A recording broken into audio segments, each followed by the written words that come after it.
Let me share the slides.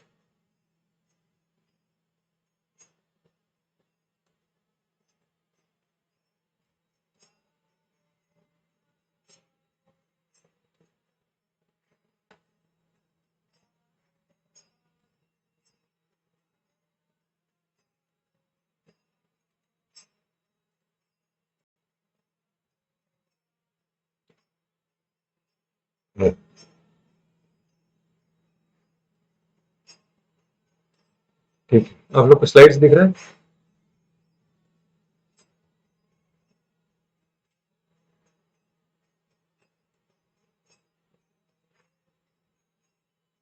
Slide दिख रहा है आप लोगों को?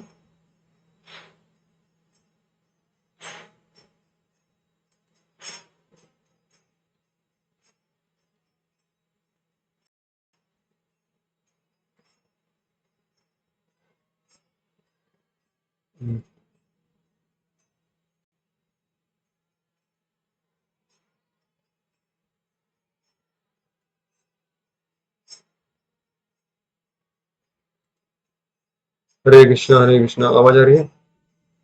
ओके। स्लाइड दिख रहा है? Okay. Last time we discuss chapter 6, जिसमें हमने देखा था कि भगवान आखिरी में जो चैप्टर 6 का एक्रोनिम था नॉट इजी, उसमें लास्ट जो वाय था that was who is the best yogi. इसमें जो लास्ट श्लोक था उसमें भगवान ने कहा था योगिनाम अपि सर्वेषां मद्गतेन अंतरात्मना श्रद्धावान भजते यो माम समय युक्ततमो मतः। The person who surrenders his mind and activities, who thinks of me, who renders service, a loving service, he is the most intimately united with me in yoga. तो जो भक्त भगवान के प्रति अपनी प्रेम पूर्वक सेवा अर्पण करता है मन से और शरीर से, काय न वाचा मनस्य इंद्रियवा, तो ये प्रकार की जो सेवा है उसको भक्ति योग कहते हैं। तो उसके बारे में भगवान अभी इस अध्याय में 7वें अध्याय से आगे बात करने वाले।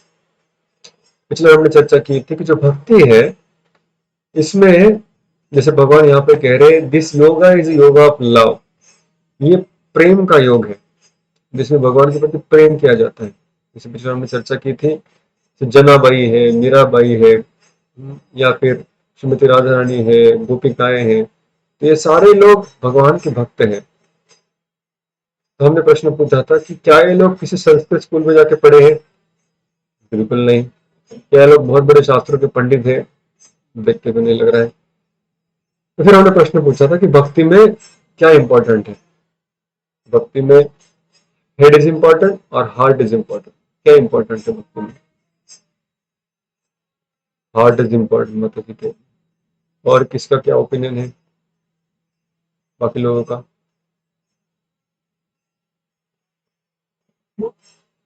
बोथ बोल रही है, ओके।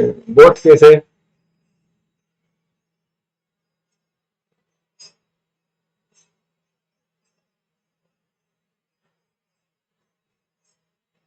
ओके, पहले तो मैकेनिकली होता है अपना, तो जैसे अभी गीता में पढ़ने में बहुत आनंद तो नहीं आ रहा है, लेक्चर्स में बहुत मजा तो नहीं आ रहा है, लेकिन कम से कम कर रहे हैं, बाद में धीरे धीरे दिल लग जाए। सही बात है। तो भक्ति में दोनों इंपॉर्टेंट है, हेड भी इंपॉर्टेंट है, हार्ट भी इंपॉर्टेंट। सबसे पहले क्या इंपॉर्टेंट है, हार्ट की हेड? स्टार्ट हेड इंपॉर्टेंट है, क्योंकि जैसे कि अभी इस अध्याय का जो पहला श्लोक है, 7वें अध्याय का पहला श्लोक, उसमें भगवान क्या कहते हैं अर्जुन को? भगवान कहते हैं मय्या सक्त मनः पार्थ योगम युञ्जन मदाश्रय असंशयम समग्रम माम यथा ज्ञास्यसि तच्छृणु। भगवान कह रहे अर्जुन, क्या अर्जुन, जरा सुनो, अभी मैं तुम्हें क्या बताने जा रहा हूँ। मैंने अभी तुमको कहा कि सबसे अच्छा योग कौन सा है, अभी मैं तुम्हें बताने जा रहा हूँ कि योग करना कैसे। भाई आसक्त मना पार्थ, तुम्हारा मन मुझ में कैसे लग जाए, मतलब तुम्हारा हार्ट मुझ में मेरी सेवा में कैसे लगे। युंजन मद आश्रय, तुम्हारा हृदय मेरी शरण कैसे ग्रहण करे। असंशयम समग्रम माम यथा ज्ञास्यसि तच्छृणु, इसको पहले तुम जानो, इसको पहले तुम समझो पूरी तरह। असंशयम, सारे डाउट्स जब क्लियर हो जाएंगे, समग्रम, पूरा कंप्लीट नॉलेज जब तुम्हें मिल जाएगा, तब ये जानने के बाद फिर तुम अपना हृदय दे पाओगे। तो कोई भी चीज हो, पहले हम जब हम किसी को अपना मन देना चाहते हैं तो पहले हम बुद्धि से समझने का प्रयास करते हैं, थोड़ा लॉजिक लगाते हैं कि ये क्या लॉजिकल है। जैसे किसी डॉक्टर के पास भी जाते हैं तो पहले अपनी बुद्धि से उसको परखते हैं कि सच में इसके पास ज्ञान है नहीं है क्या है, और फिर बाद में जाकर अपना हृदय देते हैं। भगवान की गीता में हालांकि मांग रहे हार्ट ही, लेकिन कह रहे कि इसके पहले कि तुम अपना हृदय मुझे अर्पण करो, पहले मुझे क्या दो, तुम्हारा हेड दो। मतलब सर कलम नहीं करने के लिए बोल रहे, शरणागति करने के लिए बोल रहे, सरेंडर। तो सरेंडर जैसे हमारे एक प्रवचनकार है वो कहते हैं कि सरेंडर मतलब हमारा सर भगवान के चरण कमलों के अंडर डाल दे हम, तो इसको कहते हैं सरेंडर। तो इसका मतलब ये नहीं कि हमारे दिमाग की बत्ती को गुल किया जाए या ब्लाइंड फेथ, इसके बारे में भगवान गीता में कभी नहीं कह रहे कि बस मैं कह रहा हूं तुम करो। भगवान ऐसी प्रेम की अपेक्षा नहीं करते। भगवान कह रहे हैं कि पहले समझो मैं क्या बताने जा रहा हूँ, मेरा थोड़ा ज्ञान हासिल करो, और इस ज्ञान से कुछ समझने के पश्चात फिर तुम अपना सरेंडर देखो। तो वो हमें समझना जरूरी। तो इसलिए इस अध्याय में भगवान कुछ अपने बारे में बताने वाले, Krishna will be introducing himself in this chapter. अभी गीता में क्या कृष्ण अपने बारे में अभी तक बोले हैं? अभी हम जितनी गीता पढ़ी क्या उसमें भगवान श्री कृष्ण अपने बारे में कुछ कहा अभी तक?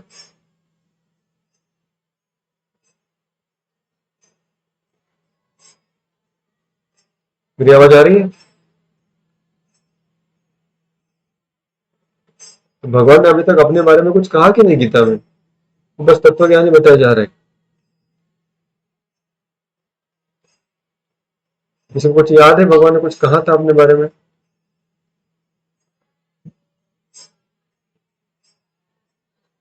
मुझे इतना तो याद नहीं है हमें, एक्रोनिम सारे याद है।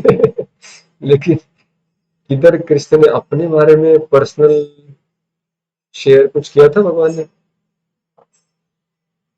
अभी तक ऐसे नहीं लग रहा है कि कुछ शेयर किया।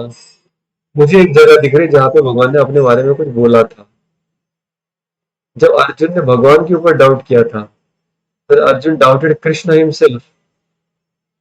कुछ याद आ रहा है कौन से अध्याय में?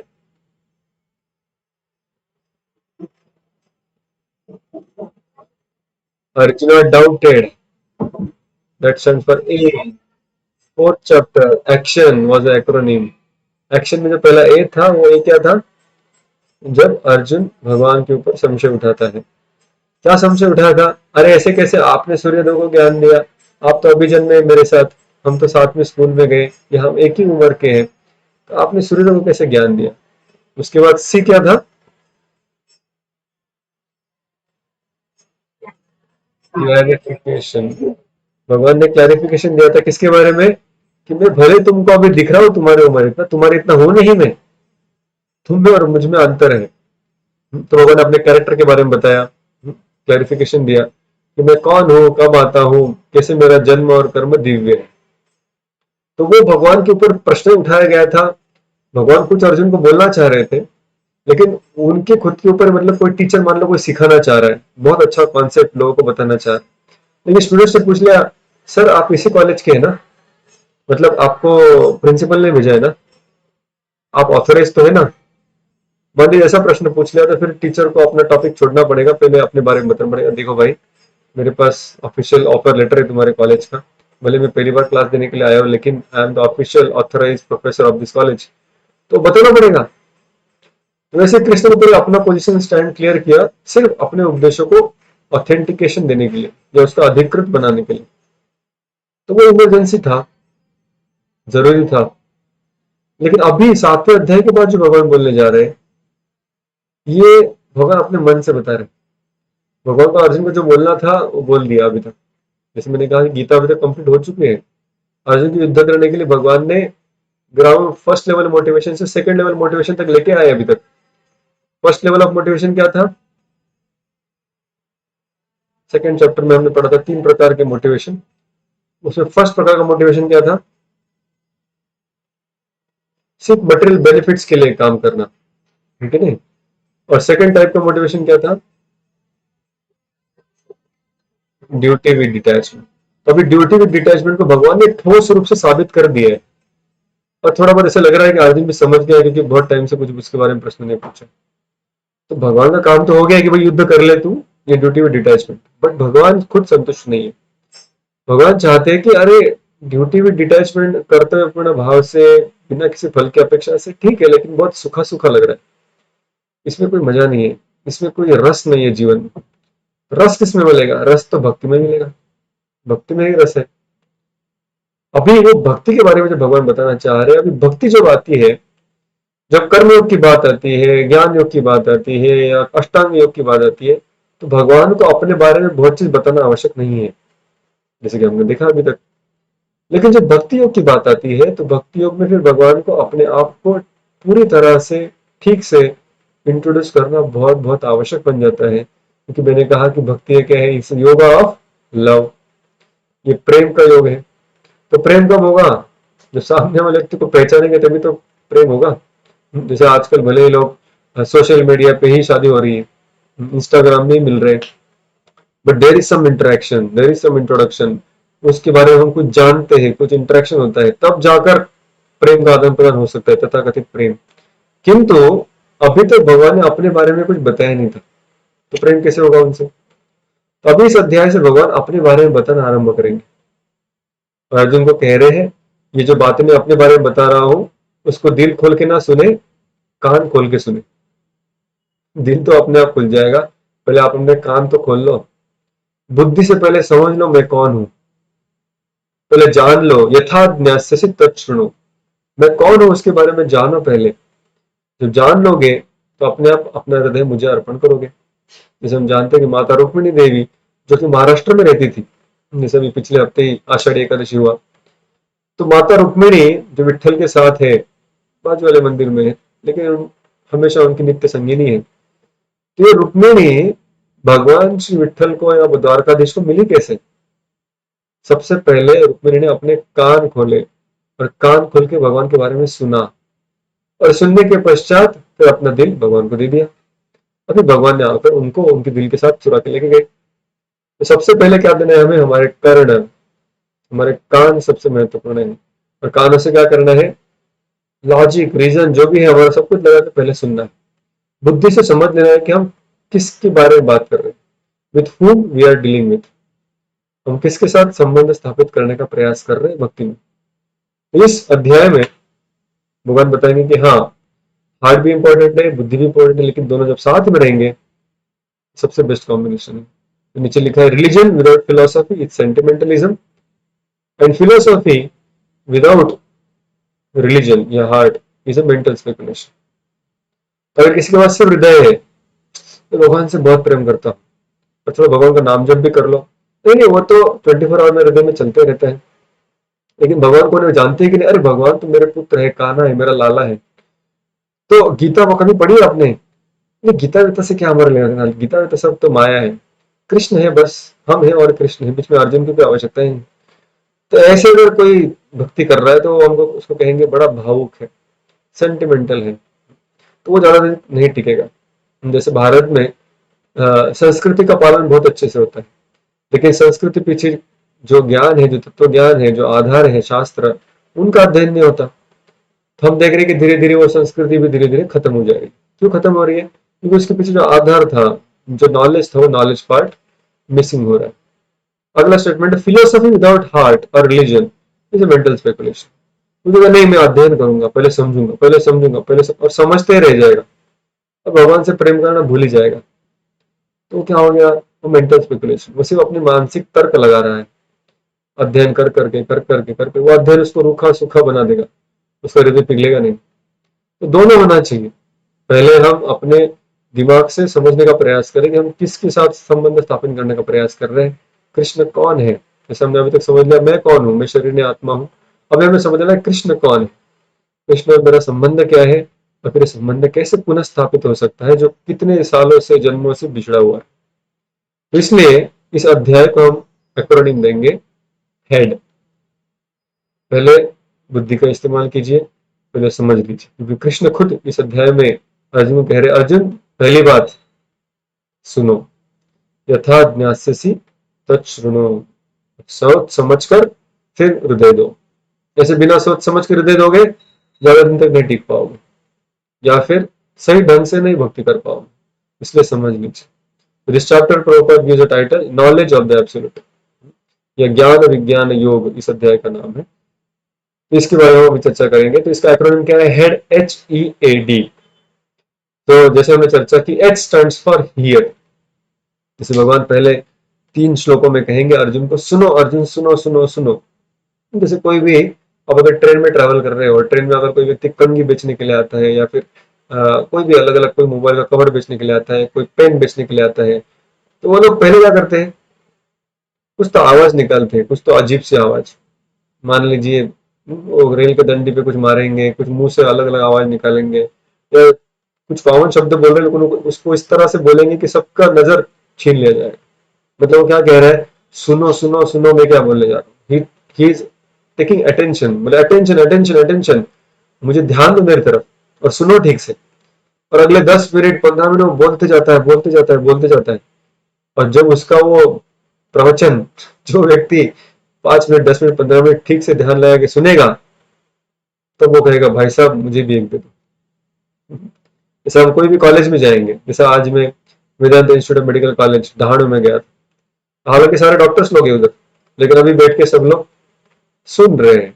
क्यों? क्योंकि सुनेंगे तभी तो कुछ कर पाएंगे। तो भगवान भी कह रहे हैं भक्ति करनी है, माँ जानते हैं हम, लेकिन उसके पहले क्या करना पड़ेगा? सुनना पड़ेगा। So hearing is the first step.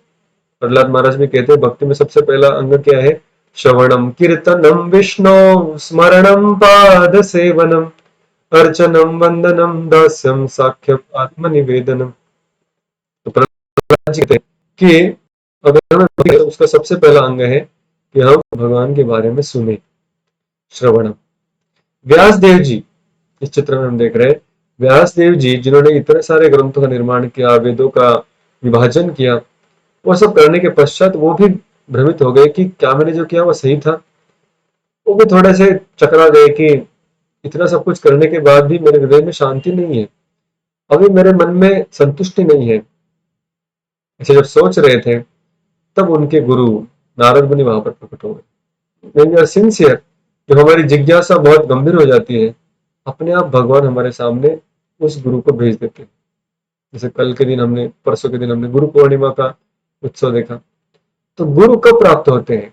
When we get a spiritual teacher, जब हमारे मन के जो आध्यात्मिक सवाल है जो बहुत गंभीर हो जाएंगे, तब जाकर भगवान श्री हरि की कृपा से श्री गुरु प्राप्त होते हैं, और फिर गुरु की कृपा से हरि प्राप्त होते हैं। ये दोनों का एजेंसी है, जैसे मराठी में मतलब मिली भगत है, ये दोनों का सेटिंग है। तो पहले हमारी इच्छा जागृत होगी, फिर हम गुरु प्राप्त करेंगे या टीचर प्राप्त करेंगे, और फिर उनसे सुनेंगे, और सुनने के बाद फिर भगवान प्राप्त होंगे। फिर हम देखते भागवत की जो कथा है, उसमें भी परीक्षित महाराज 7 दिन 7 रात तक क्या करते हैं? सुखदेव गोस्वामी से सुनते हैं, श्रवणम। तो यहाँ पर भी कृष्ण अर्जुन को कह रहे हैं अर्जुन पहले तुम सुनो, और फिर श्रवणम करोगे तो उसके बाद अपने आप कीर्तन में लग जाओगे, भगवान का गुणगान करोगे, नेचुरली आएगा, स्वाभाविक रूप से अपने मन में भगवान का गुणगान करने की इच्छा व्यक्त होगी, अगर हमने ठीक से श्रवण किया। फिर आता है स्मरणम, फिर हम भगवान का चिंतन इत्यादि कर सकते। तो भगवान के बारे में जानने का हम प्रयास करेंगे, तो भगवान को हम 2 तरीके से जान सकते हैं। जैसे मान लीजिए कोई कंपनी का मालिक है, बहुत बड़ी कंपनी है उसके अंदर, और साथ साथ वो एक परिवार का सदस्य भी है।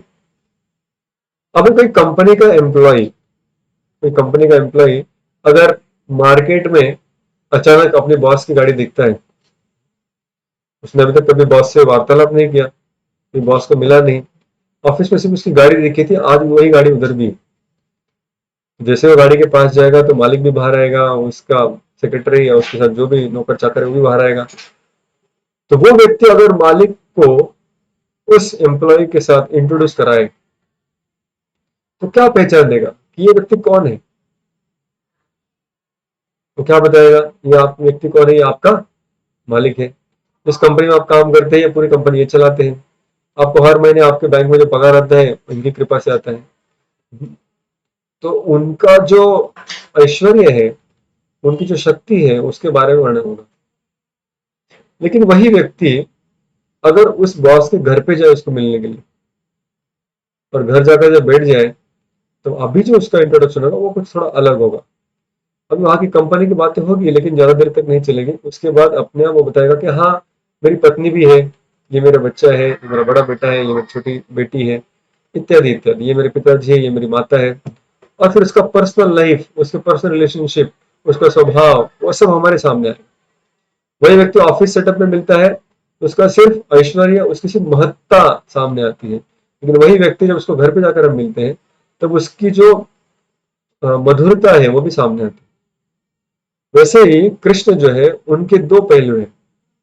कृष्ण की जो पर्सनैलिटी है, कृष्ण का जो व्यक्तिमत्व है, उसमें दो पहलू है। एक है उनकी महानता, दूसरी है उनकी मधुरता। One is God's greatness, another is God's sweetness. भगवान के ग्रेटनेस को जब जानना चाहते हैं कि भगवान कितने महान है, ऊपर जिसे कहते हैं, before we start serving Krishna the supreme personality of Godhead, we should understand why and how Krishna is the supreme personality of God. Krishna भगवान की सेवा करने के पहले यह समझना आवश्यक है कृष्ण भगवान कैसे है भाई, क्या उनकी महत्ता है। तो भगवान की महत्ता जानने के लिए हमें क्या करना पड़ता है, वी नीड एक्सप्लेनेशन। हमें कोई समझाने वाला व्यक्ति चाहिए जिसे हम सुनेंगे तो भगवान की महत्ता समझ जाएंगे। एक बार हम भगवान की महत्ता समझ जाते हैं, उसके बाद आता है एग्जीक्यूशन। तो फर्स्ट है एक्सप्लेनेशन, कोई हमें समझाए, उसके बाद आता है एग्जीक्यूशन। तो पहले हम भगवान की महत्ता के बारे में सुनेंगे, उसकी चर्चा को, वर्णन को आत्मसात करेंगे, और फिर वो सुनकर हम भगवान की सेवा में लग जाते हैं। अरे कृष्ण इतने महान है, कृष्ण की सेवा करना चाहता हूँ। और फिर जब उनकी सेवा में लग जाएंगे, फिर आता है एक्सपीरियंस।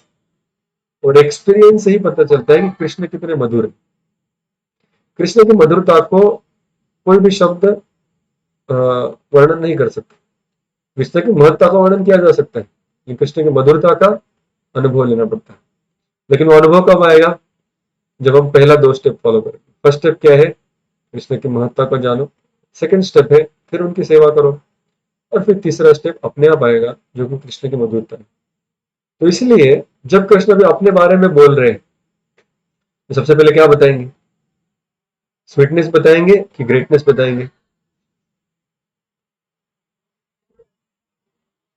ग्रेटनेस बताएंगे। तो अभी कृष्ण आरंभ करेंगे अपने ग्रेटनेस के बारे में बता। तो इसलिए कह रहे अर्जुन को, सुनो सुनो सुनो, पहले 3 श्लोकों। और किससे सुनो, क्योंकि भक्ति में श्रवण करना चाहिए, लेकिन किससे सुनना चाहिए? कृष्ण कह रहे मुझसे सुनो डायरेक्ट।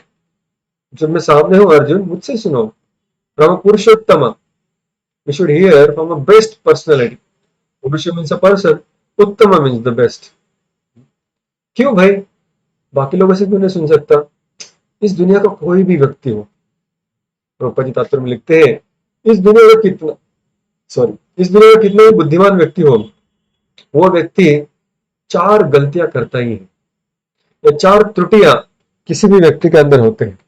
जो जो इस धरातल पर जन्म लिया है, जिसने भी देह धारण किया है, उन सभी के अंदर ये 4 कमियां। कोई पढ़ना चाहेगा? 4 कमियां क्या है?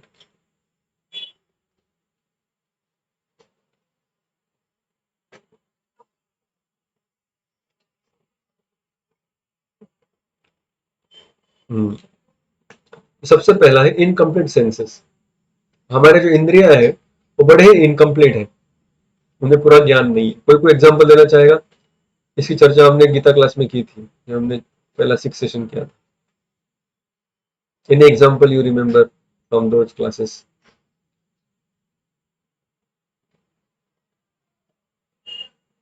कैसे हमारी इंद्रिय अपूर्ण है, कोई उदाहरण देना चाहेगा? हाँ। हाँ, एक रूम में बैठे दूसरे उनकी बातें नहीं सुन सकते। आज सुन पा रहे हैं क्योंकि गूगल मीट चालू है कि नहीं? तो हमारे कान, लेकिन अगर रेंज चला जाए तो नहीं सुन पाएंगे। हम चाह सोचते कि मेरे कान सब कुछ सुन सकते, लेकिन नहीं सुन पाते। 2 चींटियां बात करती है, हम नहीं सुन सकते। हमारी आंखें, हम सोचते कि हम सब कुछ देख सकते, जब तक देखूंगा नहीं तब तक भरोसा नहीं रखूंगा। लेकिन बहुत ज्यादा लाइट हो जाती है तो नहीं देख पाते, बहुत कम लाइट हो जाती है तो नहीं देख पाते। तो इस तरह हमारी सारी इंद्रियां, हमारी जीवा भी, पहले बहुत मीठा मीठा खा ले, तो उसके बाद कोई वापस कोई मीठा चीज ला के दे, वो मीठा लगेगा? फीका लगेगा, क्योंकि पहले बहुत शक्कर खाया है। तो हमारी जीवा हो, हमारे कान हो, हमारी आंखें हो, हमारा स्किन हो, सब कुछ जो भी ज्ञानेंद्रिय है हमारे, जो ज्ञान हासिल करते हैं, वो सारे इम्परफेक्ट है। अभी ज्ञान अगर इम्परफेक्ट या इनकम्प्लीट हम हासिल करते हैं तो उससे फिर क्या होगा? इल्यूजन। इल्यूजन मतलब हम भ्रमित हो जाते हैं, अरे मैं तो ऐसे सुना था, यहाँ पर तो कुछ अलग दिख रहा है। मैंने तो ऐसे देखा था, आज कुछ अलग दिख रहा है। कल तो मैंने ये सुना था, ये ऐसे देखा था या ऐसे चखा था, आज अलग हो गया है। तो क्योंकि हम अपने सीमित इंद्रियों से दुनिया को समझने का प्रयास कर रहे हैं, पूरी तरह दुनिया को समझ नहीं पाते, इसलिए हमेशा भ्रमित रहते हैं। कब क्या हो, किसने जाना? कोरोना कब खत्म होगा, कोई नहीं बता सकता। क्यों? क्योंकि उतनी हमारी क्षमताएं नहीं कि हम सब कुछ समझ पाए। ये हमें एक्सेप्ट करना जरूरी है। और जब सब कुछ समझ में जब नहीं आता, जब भ्रमित हो जाते हैं, तो क्या करते हैं फिर? गलतियां होती है। जैसे अंधेरे में चल रहे हैं, सब कुछ पता ही नहीं चल रहा है कहाँ पे क्या गिरा हुआ है, तो ठोकरे मारेंगे, गिरेंगे, गलतियां होगी, मिस्टेक्स होंगे। लेकिन जब दुनिया देखेगी, अरे तुम चुका तो नहीं, तुमने गलती तो नहीं की, नहीं नहीं नहीं नहीं, सब कुछ ठीक है, कुछ गलती नहीं हुई, वो चौथा है। वो क्या है? Tendency to cheat. अब दुनिया को फंसाना चाहते कि नहीं नहीं भाई, मुझे सब कुछ मालूम है, मैंने सब कुछ सुना है, मैं एकदम अप टू डेट हूँ, मेरा सारा ज्ञान अपडेटेड है, मैं बिल्कुल भ्रमित नहीं, मैं कोई गलती नहीं करता दुनिया में, आज तक मैंने जिंदगी में कभी गलती नहीं की। इस तरह से बोलकर हम क्या सोच रहे हैं कि हम दुनिया को फंसा रहे हैं। लेकिन सारी दुनिया जानती है कि जैसे मैं हूं वैसे तुम भी है। We are all made up of imperfections. हम में से कोई भी परफेक्ट नहीं है। हम कितना भी प्रयास करें परफेक्ट बनने का, हम कभी परफेक्ट नहीं बन सकते। तो परफेक्शन, अगर कोई व्यक्ति कहता है कि मैं परफेक्ट बनना चाहता हूँ, वो अंधश्रद्धा है। ऐसा कुछ होता नहीं है। Nobody can become perfect, there is only one personality who is perfect. जिनकी इंद्रियां कभी धोखा नहीं खाती, जो कभी भ्रमित नहीं होते, जिनसे कभी गलतियां नहीं होती और वो किसी को फंसाते नहीं, वो कौन है?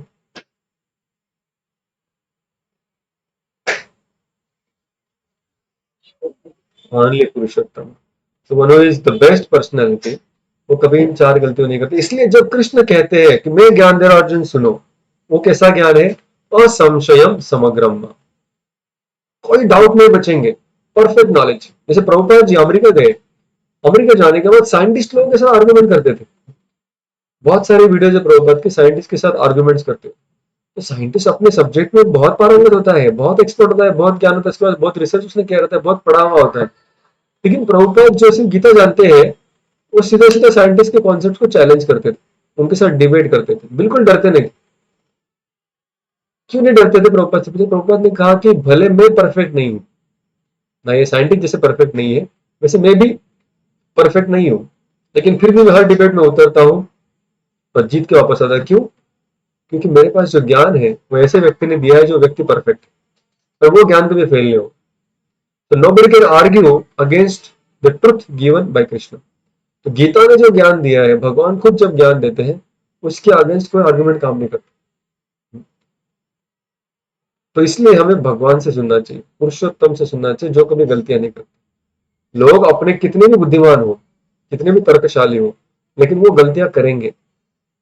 लेकिन हमारे पास अगर ऐसे व्यक्ति का रेफरेंस है जो गलतियां नहीं करता, तो हमारा ज्ञान भी परफेक्ट हो जाएगा। We cannot become perfect, but we know a person who is perfect. By following his words we can strive for perfection. तो ये इंपॉर्टेंट है, भगवान से हमें सुनना चाहिए। फिर कृष्ण कहते हैं समग्रम मां, और संशय मतलब परफेक्ट नॉलेज। अभी कह रहे समग्रम यानी पूरा ज्ञान मैं तुम्हें देने वाला हूं अर्जुन। पूरा ज्ञान मतलब क्या? What is complete knowledge according to Gita? Prabhupad ji लिखते complete knowledge means knowledge of MSC. MSC मतलब मास्टर ऑफ साइंस नहीं, एमएससी मतलब matter, spirit and controller of both.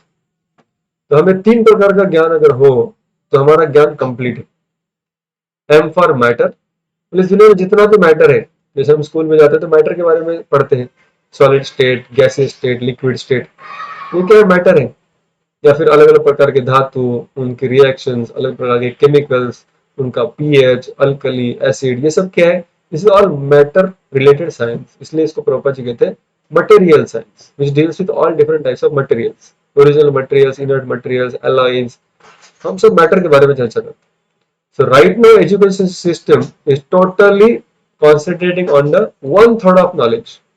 पूरे ज्ञान का जो एक तृतीयांश ज्ञान है जो मैटर के बारे में, फिर वो सॉलिड हो, लिक्विड हो, गैस हो, अग्नि हो, वायु हो, जल हो, आकाश हो, भूमि हो, इसके बारे में चर्चा हो रही है।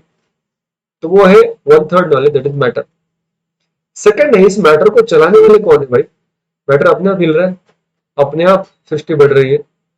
Who is activating it all?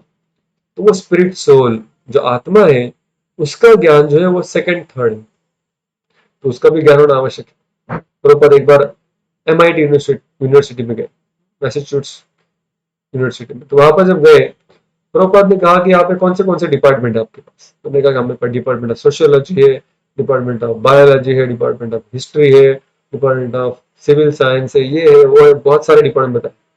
Prabhupada ने कहा, is there a department for almighty? बोले वो क्या है? बोले ऑलमाइटी द सुप्रीम लॉर्ड, उसके बारे में कोई डिपार्टमेंट है? बोले नहीं। बोले you are MIT but you don't have a department for almighty. आपका MIT यूनिवर्सिटी है लेकिन उसमें ऑलमाइटी यानी भगवान के बारे में कोई भी डिपार्टमेंट नहीं। इतना बड़ा यूनिवर्सिटी है, इतना बड़ा ज्ञान दे रहे हैं, लेकिन जो सब कुछ चला रहा है उसके बारे में थोड़ा भी जानकारी आपके पास नहीं है। वो जानकारी मैं लेकर आया हूँ आपको साथ शेयर करने के लिए। तो matter is important, spirit is important, and third is controller of both. दोनों का नियंत्रण करने वाले कृष्ण, उनके बारे में ज्ञान होना आवश्यक। तो सुनो, किससे सुनो? कृष्ण से सुनो। क्यों कृष्ण से सुनो? कि बाकी लोग परफेक्ट नहीं हो सकते, बाकी लोग परफेक्ट ज्ञान नहीं दे सकते, वो कितना भी प्रयास करे, कितने भी प्रामाणिक हो, लेकिन बार बार उनका न्यू एडिशन आता रहेगा। कृष्ण से जब हम सुनेंगे, क्योंकि कृष्ण के पास ये 4 गलतियां नहीं है, उनका जो ज्ञान रहेगा वो कंप्लीट नॉलेज रहेगा। Complete means he completely knows what is matter, he completely knows what is spirit, and he himself is a controller. तो किसी व्यक्ति के बारे में वो खुद व्यक्ति से ज्यादा कौन जान सकता है? तो कृष्ण स्वयं जब गीता में ज्ञान दे रहे, that is a complete knowledge, knowledge of MSNC। फिर कृष्ण कहते सुनो सुनो सुनो सुनो, और एक रीजन है सुनने। क्या? हियर विद अटेंशन, क्योंकि ज्ञान बहुत बहुत बहुत रेयर है, बहुत विरला है, बहुत दुर्लभ है ज्ञान।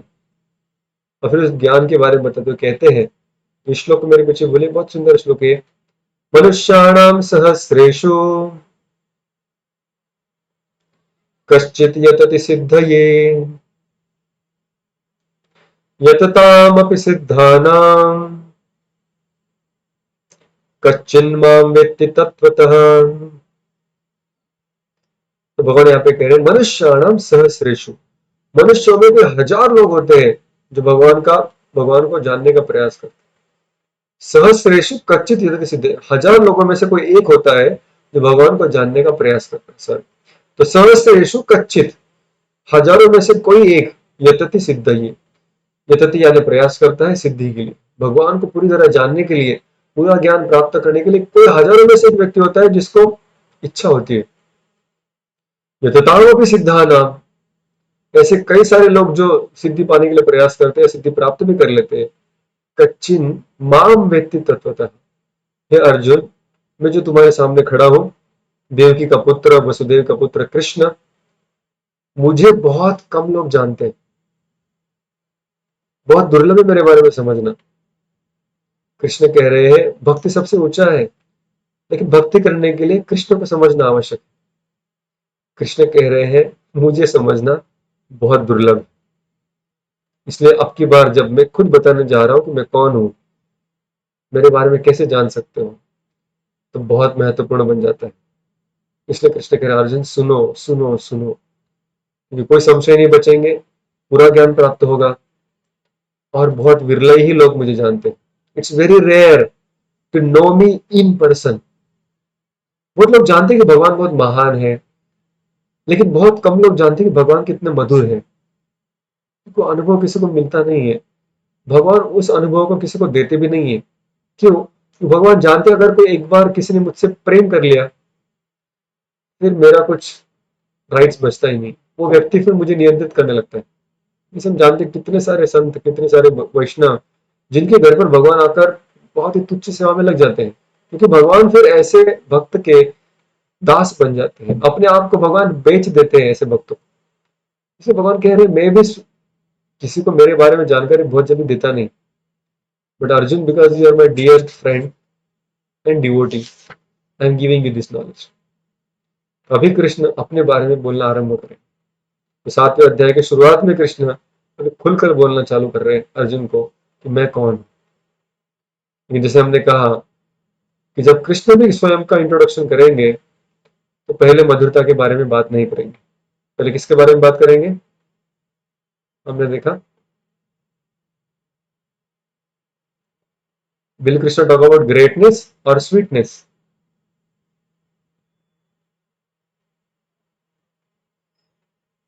Are you all there?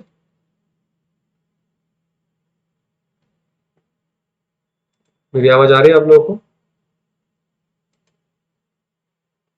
Oh my God.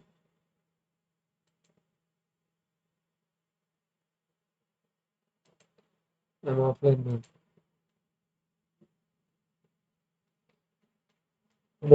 संभाल गए।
Yes sir, trying to connect, trying to connect.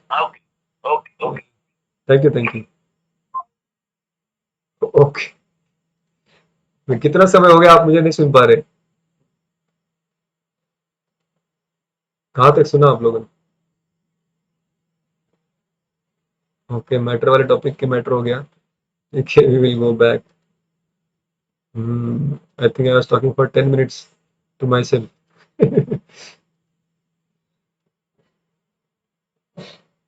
Okay, can you see the screen? Okay. So we need knowledge of three things, then that knowledge is called as a complete knowledge. So matter, spirit and controller. तो matter मतलब solid, liquid, gas, अर्थ, water, fire, air, ether, भूमि, अग्नि, वायु, जल, आकाश। तो ये सब matter है। तो हमारा पूरा एजुकेशन सिस्टम मैटर के बारे में बात करता है। But Krishna that's only one third part of it. वो अनदर वन थर्ड वो है स्पिरिट के बारे में। स्पिरिट मतलब soul, who is actually moving the matter. ये सारे सृष्टि को चलाने वाले कौन है? केमिकल्स तो अपने आप नहीं चलते, तो उनको चलाने वाली शक्ति वो क्या है? स्पिरिट, सोल, जीवा। आत्मा का ज्ञान दूसरा है। और तीसरा है, इन दोनों को जो नियंत्रित करता है वो है कंट्रोलर। इन दोनों का शास्त्र, इन दोनों के ऊपर नियंत्रण जिसका है। फिर Krishna is speaking, Krishna can speak on all this three topics. Krishna पूरे सृष्टि को बहुत अच्छे से जानते हैं, इसलिए मैटेरियल साइंस पूरा उनको ज्ञान है। Spiritual science, he is the master because all souls are his parts and parcel. सारी आत्माएं उनकी अंश है, ही नोज बेटर। और तीसरा कंट्रोलर, ही इज हिमसेल्फ, वो खुद ही सारे नियंत्रक है। तो इसलिए तीनों विषयों के बारे में अगर कोई पूरी तरह से ज्ञान दे सकता है तो वो कौन है? एक ही व्यक्ति, कृष्ण। अभी कृष्ण फिर कहते हैं अर्जुन सुनो सुनो सुनो, और एक इंपॉर्टेंट चीज है। जब मैं बोलने जा रहा हूं, जो ज्ञान मैं तुमको दे रहा हूं वो बहुत बहुत बहुत रेयर है। बहुत ही विरला ही लोग इसके बारे में जानते हैं। तो ये श्लोक आप मेरे पीछे बोलिए। मनुष्याणाम सहस्रेषु कश्चित् यतति सिद्धये यततामपि सिद्धानां कश्चिन्मां वेत्ति तत्त्वतः। कोई पढ़ना चाहेगा इसका भाषांतर? This is third shloka of 7th chapter.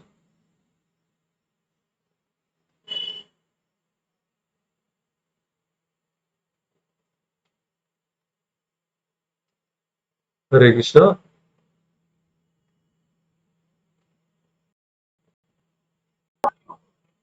हाँ जी।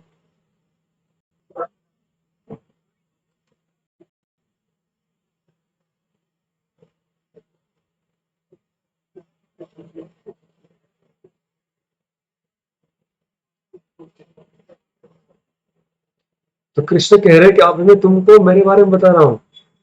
The God is speaking about himself, the personal feature of God. Krishna कह रहे हैं कि मैं स्वयं अर्जुन तुम्हारे सामने खड़ा हूं, वसुदेव देवी का पुत्र, नंद यशोदा का पुत्र, तो तुम्हारे सामने खड़ा हूं, लेकिन मुझे बहुत कम लोग जानते हैं।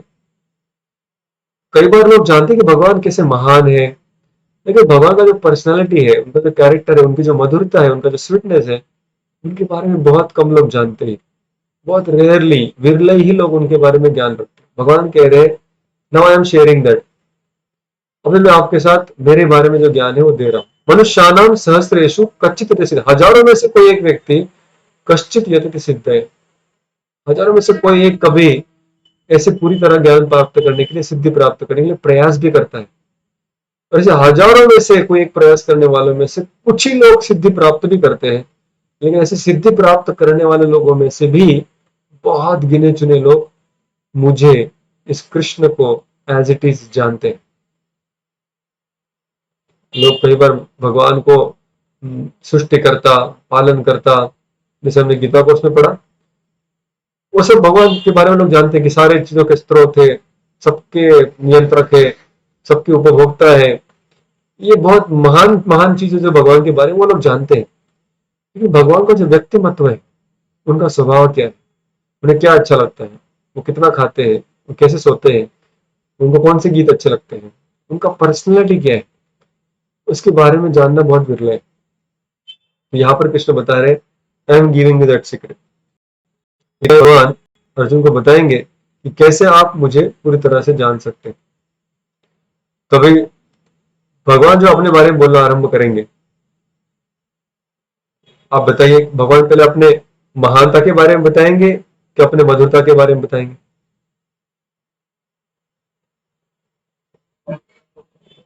महानता के बारे में बताएंगे, बराबर। क्योंकि पहले महानता को बारे में जानना जरूरी है बुद्धि से, फिर उनकी सेवा करेंगे और फिर मधुरता के बारे में समझ सकते हैं।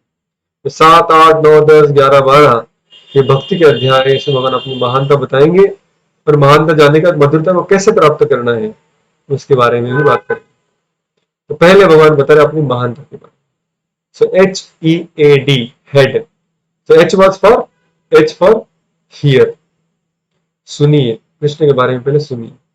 E for energies. कृष्ण को समझने के पहले कृष्ण की शक्तियां है, उनकी जो महानता है, उनकी जो ऊर्जा है, उनके बारे में, उनकी शक्तियों के बारे में जानना जरूरी है। इसलिए कृष्ण बताएंगे कि मेरी शक्तियां कौन सी है। तो 7वें अध्याय के 4थे श्लोक में भगवान बताएंगे पहले मटेरियल साइंस के बारे में। पहले सारा मैटर जो है ना वो क्या है। भूमि आप अनलो वायु खम मनो बुद्धिरेव च अहंकारम इति यम में भिन्ना प्रकृतिमष्टधः। भगवान कहते हैं मैटर सिर्फ 8 चीजों का बना है। कौन सी 8 चीजें हैं मैटर में? 5 तो उसके पंच महाभूत है, अर्थ, वाटर, फायर, एयर, ईथर। बचे 3, वो कौन से हैं 3? कोई बताना चाहेगा? MBA, तो हमारा जो सूक्ष्म शरीर था, तो वो मन बुद्धि अहंकार, वो मैटर ही है, वो मटेरियल एनर्जी, वही भगवान की बहिरंगा शक्ति, तो भगवान की भौतिक शक्ति है। भगवान कहते हैं पूरी दुनिया देखोगे, इसमें बस ये 8 चीजों का कॉम्बिनेशन। फिर वो जल है, वायु है, आकाश है, झाड़ है, पेड़ है, पौधे है, मनुष्य है, ये सारे इसी 5 तत्वों के या 8 तत्वों के बने हुए। लेकिन ये 8 तत्व तो मेरी छोटी वाली शक्ति है, या मेरी निचली वाली शक्ति है, या मेरी अपरा शक्ति है। इससे भी जो दिव्य शक्ति है वो मेरी दूसरी शक्ति है। वो क्या है? स्पिरिट। उसके बारे में भगवान अगले श्लोक में बता दे, 5वें श्लोक में। उसमें कहते हैं अपरयम इतस्तु में अन्य प्रकृति विद्धि में पराम जीव भूता महाबाहो ये येदम धार्यते जगत। कृष्ण कहते हैं कि सारी दुनिया तो इसकी बनी है मैटर की, लेकिन इस मैटर को धारण करने वाला कौन है? जीव भूता महाबाहो ये येदम धार्यते जगत। इस पूरे जगत को धारण करने वाला कौन है? कपड़े तो बना रही है, लेकिन कपड़े को धारण करने वाला व्यक्ति कौन है? वो है आत्मा, जीव। ये जीव भी मेरी एक शक्ति है। प्रकृति विद्धि में पराम, मेरी पराशक्ति है ये, मेरी प्रकृति है, मेरी शक्ति है। तो दुनिया में दो ही चीजें हैं, मैटर और स्पिरिट। कृष्ण कह रहे सारी मुझसे आती है। I am the source of all. जो भी आप देखते हैं इस दुनिया में, इस दुनिया की सारी शक्तियों की स्रोत मैं हूं, कृष्ण कहते हैं। छठे श्लोक में कहते हैं, एतद् योनिनि भूतानि सर्वाणि इति उपधारय हम कृष्णस्य जगतः प्रभवम प्रलयस्तत्। ये सारी शक्तियां मुझसे प्रकट होती है और आखिर में फिर मुझ में समाती भी है। तो इस तरह से कृष्ण कह रहे हैं सारी सृष्टि मेरे ही मेरे से ही प्रकट होती है। फिर कृष्ण कहते हैं, एक्चुअली देखा जाए तो ये मैटर हो या स्पिरिट हो, ये अपने आप में काम नहीं कर सकते। जैसे जैसे कोई मोतियों की माला है, उसे बहुत सारे रंग बिरंगे मोती हो सकते हैं, लेकिन वो सारे मोती एक माला कब बनते हैं? सिर्फ मोतियों से माला बनेगी? नहीं बनेगी। और एक चीज लगेगा जिससे माला बन सकती है, वो क्या है? स्ट्रिंग। उसमें थ्रेड होना चाहिए, धागा होना चाहिए।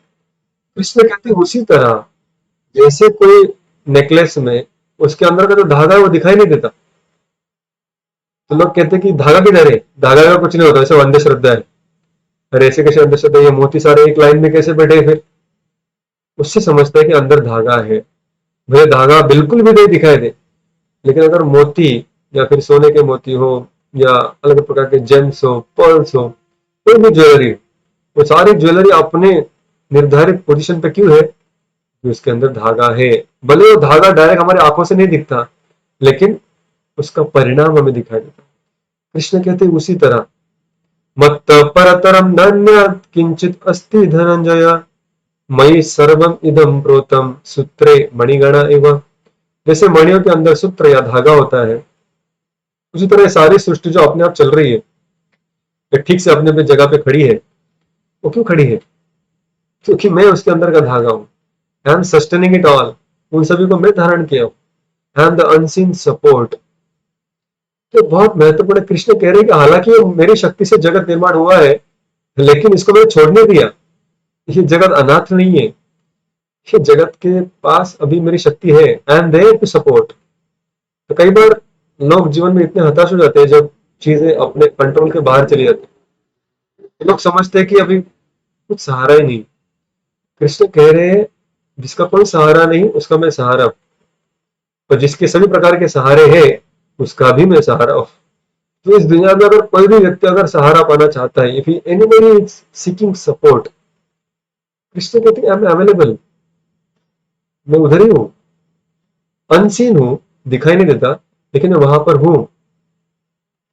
कुंती महारानी भगवान श्री कृष्ण को प्रार्थना अर्पण करती। मेरी बहुत फेवरेट प्रार्थना है, उसमें से मुझे बहुत कुछ सीखने को मिला। कुंती महारानी कहते हैं, भगवान आपने हमें कितने बार बचाया? बहुत बार बचाया कृष्ण आपने हमें। कब कब बचाया? जब भीम को विष पिलाया गया, विषान महाग्ने पुरुषाद दर्शनात् असत सभाया वनवास कृष्णता मूर्धे मूर्धे अनेक महारथास्त्र तो द्रोणस्त्र च अस्त्र हरे अभिरक्षिता। हे हरि, आपने हमें बहुत बार रक्षण किया है। विष, जब भीम को विष पिलाया गया, उसको नदी में फेंक दिया गया, तभी आपने उसे बचा लिया। महाअग्नि, जब लाक्षागृह में डालना गया वारणावत की, तभी आपने हमें बचाया। पुरुषार्थ दर्शन, जब बकासुर जैसे, हिडिंब जैसे लोग आक्रमण करके हमें खाने के लिए, तभी भी आपने हमें बचाया।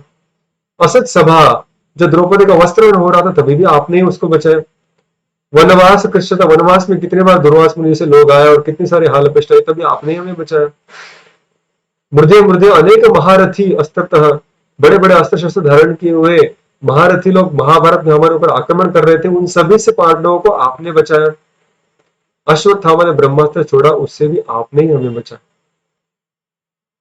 अभी अगर देखा जाए तो भीम को जब विष पिलाया गया, तो कृष्ण वहां पर थे? कब भीम को विष पिलाया गया था, कोई जानते हैं?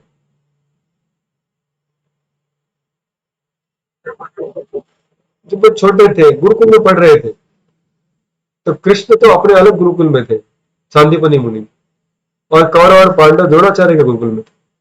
और वहां पर दुर्योधन और पार्टी ने भीम को विष पिलाया था और नदी में फेंक दिया था उसके हाथ पैर बांध के।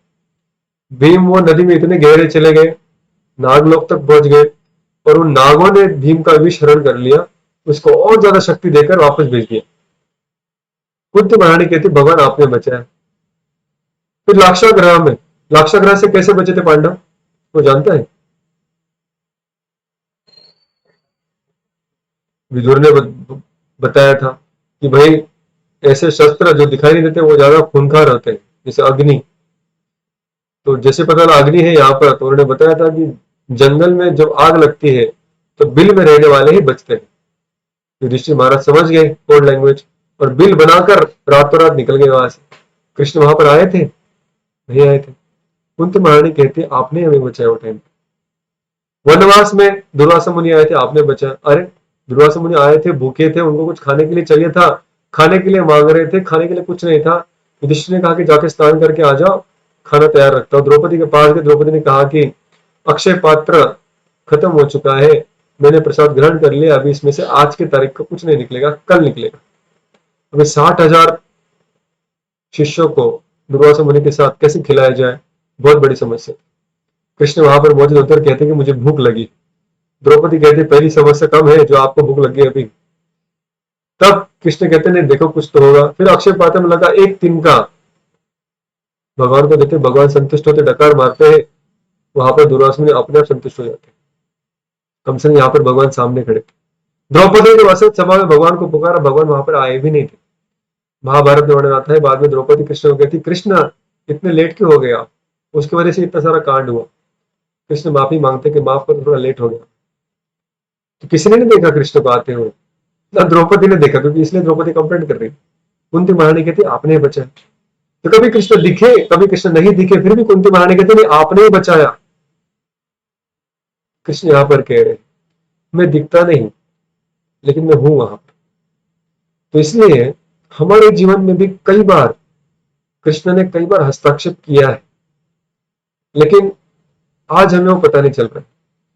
जब थोड़ा और आगे जाकर जीवन को पीछे मुड़कर देखेंगे ना, तब पता चलेगा कैसे कैसे भगवान ने मेरे जीवन को ऑर्केस्ट्रेट किया, कैसे कैसे मेरे जीवन में उन्होंने योजना बनाई है, और फिर मैं धीरे धीरे उनके करीब करीब करीब करीब करीब कर आके पहुंच गया। तो ये आप शायद जो भक्ति में आप भी आए हैं समझ नहीं पाएंगे, लेकिन कुछ समय के बाद आप समझ पाएंगे कि बहुत सारी चीजें हमारे जीवन में अनप्लैंड होती है। इसके लिए हमने कोई योजना नहीं बनाई, हमने कभी योजना नहीं बनाई कि हम भक्तों को मिले, हमने कभी योजना नहीं बनाई कि हम कृष्ण का नाम लेंगे, लेकिन कृष्ण ने योजना बनाई और उसके द्वारा वो बिना दिखे हमारे जीवन में सकारात्मक हस्ताक्षर करते रहते। सिर्फ वो देखने का नजरिया, उस देखने की विजन जैसे जैसे भक्ति करेंगे तो वो जागृत होगी। कुंती महारानी कहती इन सभी अवस्थाओं में आपने ही हमें बचाया। So that unseen support Krishna is always available for everyone. Krishna एक अनदेखे आधार के रूप में हर किसी के लिए, सिर्फ द्रौपदी पांडव और कुंती महारानी के लिए नहीं, हर एक जीव के लिए भगवान हाजिर है। एक्चुअली कृष्ण ऐसे व्यक्ति है जो हमारे सबसे नजदीक है। हमारे बहुत सारे कॉन्टेक्ट हो सकते हैं हमारे फोन में, फेसबुक में, इंस्टाग्राम में, सोशल मीडिया में, लेकिन सबसे इंपॉर्टेंट कॉन्टेक्ट कौन है जो हमारे हृदय के एकदम नजदीक, वो कौन है? परमात्मा। तो वो अनसीन है, दिखाई नहीं देते, लेकिन वो सब तरफ। कृष्ण कहते हैं मत्त परतर नान्यात्, इस जगत में मुझसे बड़ा और कोई आपको मिलेगा नहीं। तो वो हुआ 7वां श्लोक। तो कृष्ण अपनी महत्ता के बारे में बताया कि सब एनर्जी मुझसे आता है, लेकिन साथ साथ I am very personal, I am there to support you at every moment. फिर कृष्ण कहते हैं लेकिन आप मुझे जानोगे कैसे? अगर मैं अनसीन हूं, दिखता नहीं, तो फिर मुझे पहचानोगे कैसे? कृष्ण कहते बहुत सिंपल है। जैसे माला को देखकर पहचान लेते कि इसके अंदर धागा है, वैसे ही जब इस सृष्टि को देखोगे गीता के माध्यम से, ये समझकर ये सारी शक्ति कृष्ण की है, तब आप इस सृष्टि में भी कृष्ण को देख पाओ। ठीक है ना? जैसे प्रभुपाद जी उदाहरण देते हैं, प्रभुपाद जी कहते हैं अगर आप लोग, प्रभुपाद अपने शिष्य को पूछते हैं, अगर आप लोग मेरे चश्मे को देखते हो जो टेबल पे पड़ा है, तो आपको किसकी याद आती है? शिष्य ने कहा प्रभुपाद जी आपकी याद आती है। क्यों? क्योंकि एस्पेक्ट आपका है, it belongs to you. Prabhupada ने कहा वैसे ही सिंपल है, कृष्ण कह रहे हैं भले मैं आपको अभी दिखाई नहीं दे रहा हूं, अभी मैं आपके दृष्टि के परे हूं, लेकिन फिर भी आप मुझे याद कर सकते हैं, फिर भी आप मुझे ध्यान कर सकते हैं, मुझे देख सकते हैं इस सृष्टि में। इस सृष्टि में अगर हम अपने ज्ञान के चक्षु से देखें तो इस सृष्टि के हर एक अंग में भगवान दिख सकते हैं। The reflection reminding of reality. जो हम रिफ्लेक्शन देखते हैं, जिसे हम यहाँ पर इस चित्र में देख रहे हैं। कृष्ण कह रहे कि सारी मेरी शक्ति है। तो कृष्ण का अपना एक धाम है, कृष्ण की अपनी ओरिजिनल शक्ति है, और वहां से जो प्रकाशित होती है वो इस दुनिया में होती है। इट्स लाइक अ प्रतिबिंब, it's like a reflection of the original spiritual. वो reflection should remind us of the reality, the real world which exist in the spiritual planets. तो उस चीज को बताने के लिए भगवान अभी अगले 7 से लेकर 13वें श्लोक तक बताते हैं कि कैसे कैसे किन किन चीजों में आप मुझे देख सकते हो। पहले वो कहते हैं, रसोहम अप्सु कौन्तेय प्रभास्मि शशि सूर्ययो प्रणव सर्व वेदेषु शब्दखे पौरुषन्वशु। रसोहम अप्सु कौन्तेय, सिंपल उदाहरण हम लेंगे। जल का जो टेस्ट है, सबसे अच्छा टेस्ट कौन से पदार्थ का है? जल का। तो जब प्यास लगती है, ऐसे जल ही उसको बुझा सकता है। बाकी और कोई कितना भी रसगुल्ला खिलाओ, पकौड़े खिलाओ, उससे प्यास नहीं बुझेगी। प्यास किससे बुझेगी? जल से। तो जल जो संतुष्टि देता है व्यक्ति को, वह संतुष्टि कोई नहीं दे सकता। कृष्ण कहते हैं जल में जो संतुष्टि देने की ताकत है, जो रस उसमें है, जो आनंद उसमें, वो कहां से आए? रसो अहम अपसु कौन्तेय। अपसु यानी जल में जो रस है वो मैंने डाला है। जैसे हाइड्रोजन और ऑक्सीजन मिलाकर जल बनता है, वाटर। और हाइड्रोजन में वो संतुष्टि देने की क्षमता नहीं है, ऑक्सीजन में भी वो संतुष्टि देने की क्षमता नहीं है। लेकिन ऑक्सीजन सिलेंडर अगर हम अपने मुंह में डालेंगे तो उससे प्यास बुझेगी नहीं। हाइड्रोजन का सिलेंडर अगर मुंह में डालेंगे नली, प्यास बुझेगी नहीं बुझेगी। लेकिन हाइड्रोजन और ऑक्सीजन जिनमें संतुष्टि देने का गुण है ही नहीं, जब वो मॉलिक्यूल्स कंबाइन होते हैं H2O वाटर बनता है, उसमें वो गुण कहां से आ गया भाई? कृष्ण कहते हैं वो ना हाइड्रोजन से आया ना ऑक्सीजन से आया, वो तो कृष्ण से आया, वो मैंने डाला है उसमें। वैसे हर चीज के जो गुण है वो सिर्फ केमिकल की वजह से नहीं है। केमिकल धरे के धरे रह जाएंगे अगर कृष्ण उसमें वो शक्ति नहीं देंगे। सोने में वो क्षमता नहीं होगी जब तक कृष्ण उसमें शक्ति नहीं डालते। पानी में संतुष्टि देने की क्षमता नहीं होगी जब तक कृष्ण उसमें ताकत नहीं देते। शक्कर में अपना मीठापन नहीं होगा जब तक कृष्ण उसमें ताकत नहीं देते।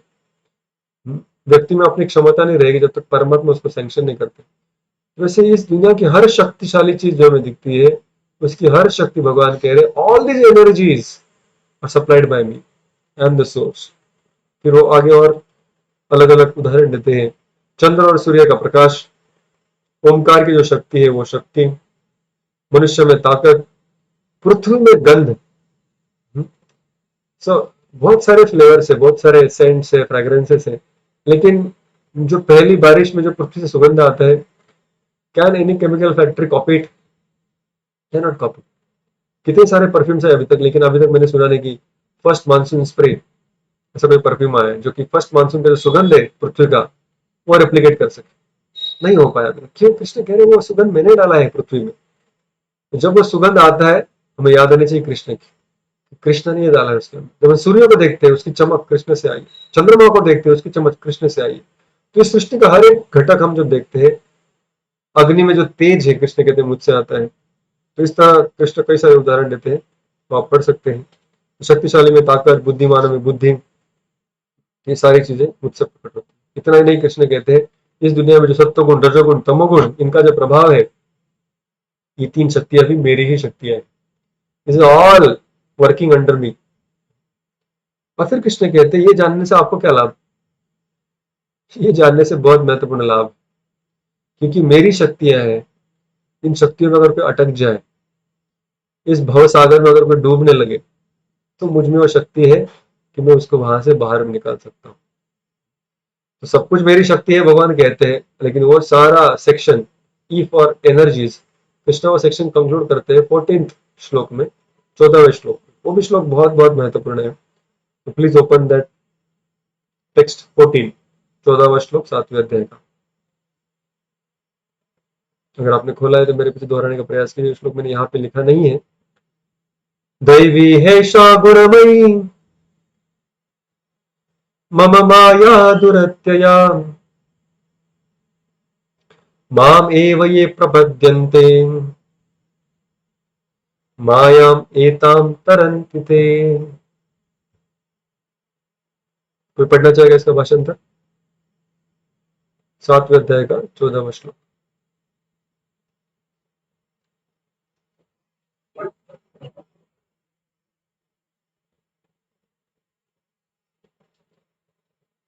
ओके ओके, पढ़िए सब बढ़िया।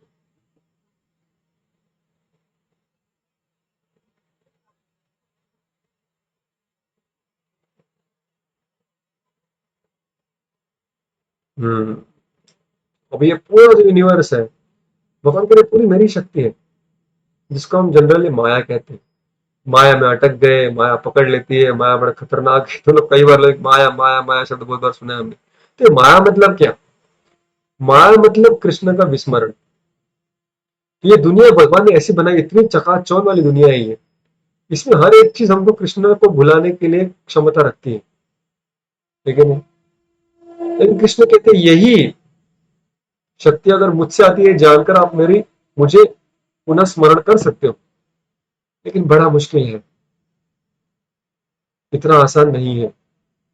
कई सारे लोगों ने ट्राई किया है पहले, लेकिन उससे हो नहीं पाया। कृष्ण कहते हैं उसके लिए क्या करना पड़ता है, उसके लिए थोड़ा शरणागति लेनी पड़ती है, ठीक है? तो कृष्ण कह रहे हैं, ये श्लोक अगर हम ठीक से पढ़े तो बहुत सुंदर श्लोक है ये। दैवी हेषा गुणमयी मम माया दुरत्य। तो सत्व गुण, रजगुण, तमोगुण, ये तीन गुण है। तो गुणमयी मतलब ऐसी माया, ऐसी दुनिया जो इस तीन गुणों से बनी है, सत्व गुण से, रजोगुण से, तमोगुण से। तो इसका प्रभाव इतना शक्तिशाली है कि व्यक्ति को पूरा ही बिविडर कर देता है। उसकी इंद्रिया तो पहले से अक्षम है ही, लेकिन उसको ऊपर से भ्रमित करने के लिए तीन गुण काम करते हैं। इतना वो भ्रमित हो जाता है, उसको समझ में नहीं आता मैं कर क्या रहा हूँ, मैं हूँ कौन, किसके लिए कार्य कर रहा हूँ, मैं आत्मा हूँ, इसकी तो उसको भनक भी नहीं लगती। और उसकी एक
ओके, हरे कृष्ण। तो डिस्कसिंग, कृष्ण कह रहे हैं कि just by knowing that I am a source of all energies, वहां तक कृष्ण रुकते नहीं है। कृष्ण भी श्लोक में कह रहे हैं, इसका फर्स्ट हमने भी पढ़ा।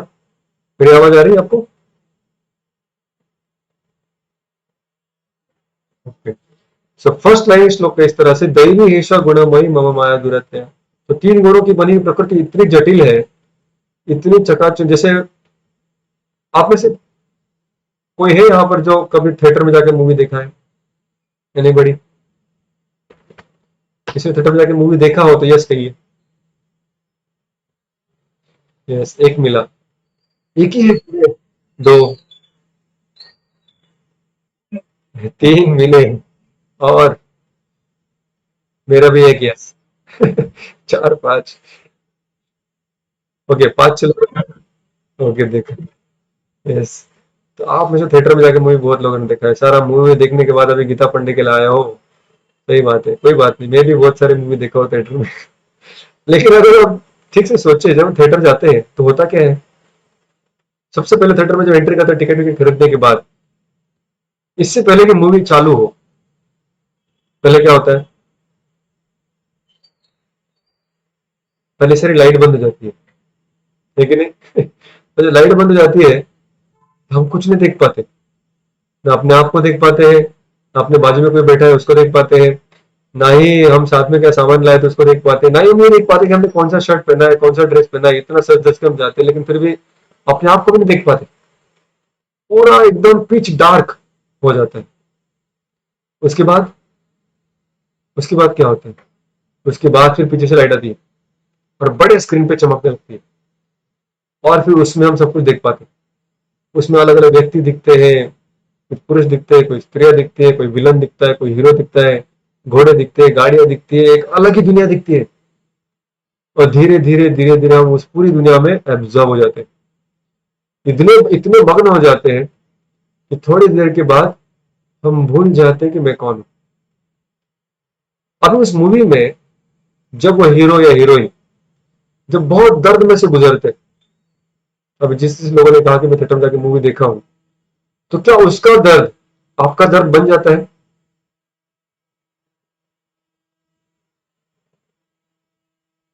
बन जाता है।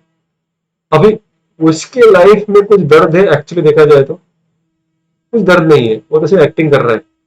अभी तो आज के तारीख में किधर तो सोया रहेगा बीच में जाके, लेकिन अब भी आपको लग रहा है कि मैं दुखी हूं, आप रोने लगते हैं, आपका रुमाल भी गीला होने लगता है। ये सब क्यों हो रहा है?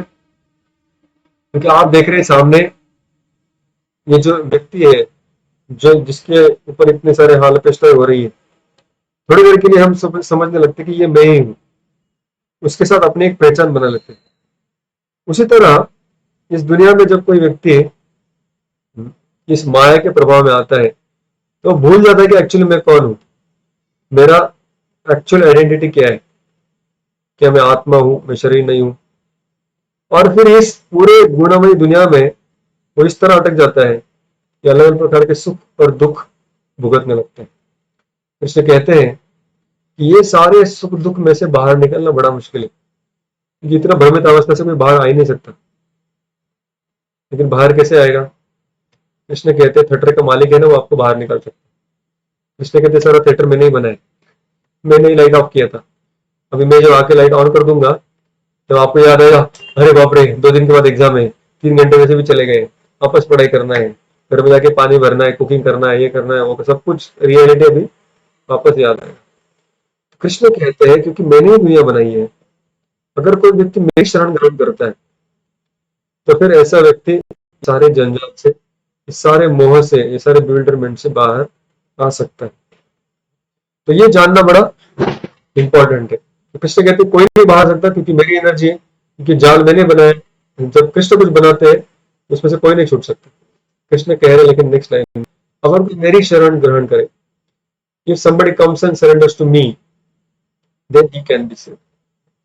तो कृष्ण एक पिता की तरह है, जो अपने पुत्र को जब देखते हैं कि मुसीबत में है, तो जब पुत्र कृष्ण को पुकारे भी, तो कृष्ण से उसको उठाकर इस जल को या इस भव सागर को पार करने के लिए, कराने के लिए तैयार।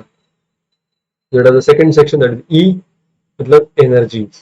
सब कृष्ण की शक्ति है, तो कृष्ण की माया है, और जब उनको हम शरणागत होंगे तो वो फिर हमें इस माया से मुक्त करा सकते हैं, उसके अलावा और कोई चारा नहीं। Now we come to the next funny section where Krishna will talk about A. Sorry for the mistake, it's third section where Krishna will talk about A। किसी के अभी मैंने आपको मेरे ग्रेटनेस के बारे में बताया, अभी मैं आपको बताना चाहता हूँ कि इतना मेरा ग्रेटनेस सुनने के बाद ना, somebody will accept me but still there will be some people who will reject me। कुछ लोग ऐसे होंगे जो मुझे स्वीकार करेंगे, और कुछ लोग ऐसे होंगे जो मुझे स्वीकार नहीं करेंगे। तो कौन से लोग हैं जो मुझे स्वीकार नहीं करेंगे, उसके बारे में कृष्ण बताएंगे मेरे ख्याल से 15 श्लोक। नमाम दुष्कृतिनो मूढ़ा प्रपद्यन्ते नराधमा मायया अपहृत ज्ञाना आसुर भावम आश्रितः। तो कृष्ण कहते हैं कि 4 प्रकार के लोग हैं जो मेरी शरणागति स्वीकार नहीं करते। वो पढ़ना चाहेगा भाषांतर? दिस इज टेक्स्ट नंबर 15, 15वां श्लोक।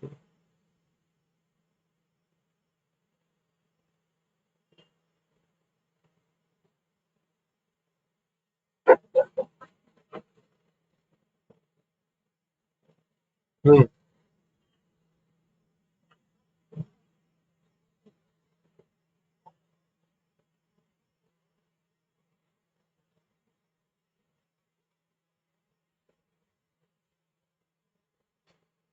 तो अभी आप कहेंगे अरे कृष्ण इतने महान है, still there are people who don't accept him. हम दुनिया में देखते हैं कि हम खुद कितने महान हैं, लेकिन हमारे महानता को कोई एक व्यक्ति भी अगर हमारे परिवार में, समाज में स्वीकार नहीं करता, हम बड़े गुस्सा हो जाते हैं। कृष्ण कह रहे एक नहीं, दो नहीं, 4 प्रकार के लोग हैं, और ऐसे करोड़ों में है जो मुझे स्वीकार नहीं करते।